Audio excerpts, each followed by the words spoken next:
नमस्कार, सुप्रियाज किचनमध्ये आज आपण बघूया एक टी टाइम स्नॅक्स, अगदी हलकं फुलकं मठरी.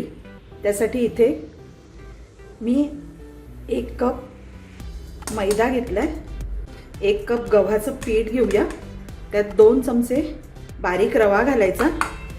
यात आपण घालणार आहोत 1 चमचा ओवा, थोडासा हातावर क्रश करून घालूया. 1 चमचा तीळ घालूया. हे इथे मी जिरं, बडीशेप आणि धणे थोडंसं जाडसर वाटून घेतलेलं आहे, ते 1 चमचा घालायचे. कसुरी मेथी घालायची, याने मठरीला छान असा फ्लेवर येतो. पाव चमचा हळद घालूया, पाव चमचा हिंग घालायचं, अर्धा चमचा लाल मिरची पावडर, चवीपुरतं मीठ घालूया आणि 1 मोठा चमचा तेल घालायचं. आता हे तेल आधी सगळ्या पिठाला व्यवस्थित सगळं लावून घेऊया. आता हे बघा, सगळं आपण पिठाला चोळून घेतलेलं आहे. हे तुम्ही अशी मूठ करून बघायचे, व्यवस्थित गोळा झाला म्हणजे आपलं जे तेल आहे ते परफेक्ट आहे. आता यात थोडं थोडं पाणी घालून आपल्याला जास्त सॉफ्ट असं नाही, थोडासा चपातीसारखा आपल्याला गोळा करून घ्यायचा आहे. कारण यामध्ये जो आपण रवा घातलाय तो भिजण्यासाठी थोडासा सॉफ्टच पाहिजे डो. हे बघा, आपलं पीठ भिजवून झालेलं आहे. हे एवढं घट्ट पाहिजे, याच्यापेक्षा जास्त पातळ नाही करायचं. यासाठी आपल्याला बहुतेक सगळं 1 चमचा पाणी राहिलंय, फक्त सगळं पाणी आपल्याला लागलंय. आता हे अर्धा तास असंच ठेवून देऊया, म्हणजे रवा चांगला भिजेल. तोपर्यंत आपण एक साठा करून घ्यायचा आहे. तर एका वाटीमध्ये आपण 1 चमचा मैदा घेतलाय, याच्याऐवजी कॉर्नफ्लॉवर सुद्धा घेऊ शकता तुम्ही, आणि 1 चमचा तूप घ्यायचं. आता याचा आपण साठा बनवायचा आहे. अगदी असं लाईट होईपर्यंत हे चांगलं ढवळून घ्यायचंय. हे बघा, आपला साठा तयार आहे. आता हे बघा, अर्धा तास झालेला आहे.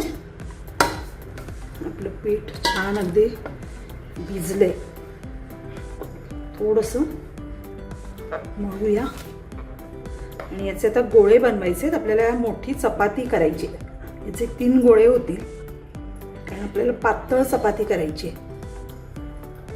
त्यातला 1 गोळा घेते. याला पीठ लावायची गरज नाहीये, असंच लाटायचंय.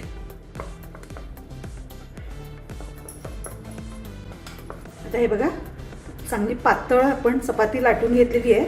याला जो आपण हा साठा केलेला आहे तो लावूया. बघा, साठा सगळीकडे व्यवस्थित लावून घ्यायचा आणि आता हे असं वळकटी करायची, याची व्यवस्थित घट्ट करायची अगदी. हे बघा, अशी व्यवस्थित घट्ट अशी वळकटी करून घ्यायची आणि थोडंसं हाताने असं फिरवायचं, म्हणजे कुठे मध्ये जर हवा असली तर ती निघून जाईल. आता याचे आपल्याला कट करायचे. आता हे बघा, हे एवढे लहान लहान करायचे, अगदी फार मोठे नाही करायचे. आता हे बघा, आपण असे पीस कट केले. आता एक एक घेऊन आपल्याला हे असं थोडंसं हाताने प्रेस करायचे आणि अगदी हलक्या हाताने थोडंसं लाटून घ्यायचं. जास्त अगदी पातळ नाही करायचं आपल्याला, एवढंच करायचं. एवढं जाड ठेवायचंय. अशा सगळ्या आपण आधी लाटून घेऊया आणि मगच एकदम फ्राय करायला घ्यायच्या. बघा, आपल्या मठऱ्या लाटून झालेल्या आहेत. आता तेल तापत ठेवलंय, आपण तळायला घेऊया. तेल चांगलं तापलेलं आहे. आता मठरी सोडूया यामध्ये.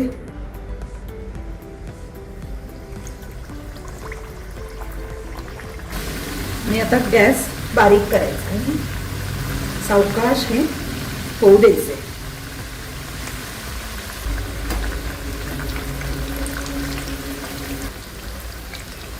एकदा तेलात सोडल्या की मग गॅस एकदम बारीक करायचा आणि त्या होऊ द्यायच्यात व्यवस्थित, नाहीतर मग लगेचच त्या लाल होतात आणि आतमध्ये थोड्या कच्च्या लागतात. आता पलटूया.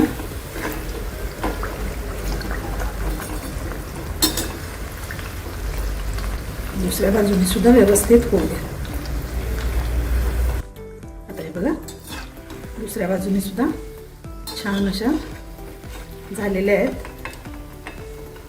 आता एका प्लेटमध्ये काढून घेऊया आणि अशाच बाकीच्या सगळ्या आपण तळून घ्यायच्या आहेत. हे बघा मटरी तयार झालेली आहे. मी तुम्हाला एक दाखवते. अगदी छान अशी क्रिस्पी झालेली आहे आणि अगदी पटकन होते. ह्याला फार वेळ लागत नाही आणि चहाबरोबर खायला टी टाइम स्नॅक्स म्हणून अतिशय सुंदर आहे. तुम्ही करून बघा आणि आवडली तर मला कमेंटमध्ये नक्की सांगा. माझ्या चॅनलला सबस्क्राईब करा, व्हिडिओला लाईक करा आणि जास्तीत जास्त शेअर करा. थँक्यू.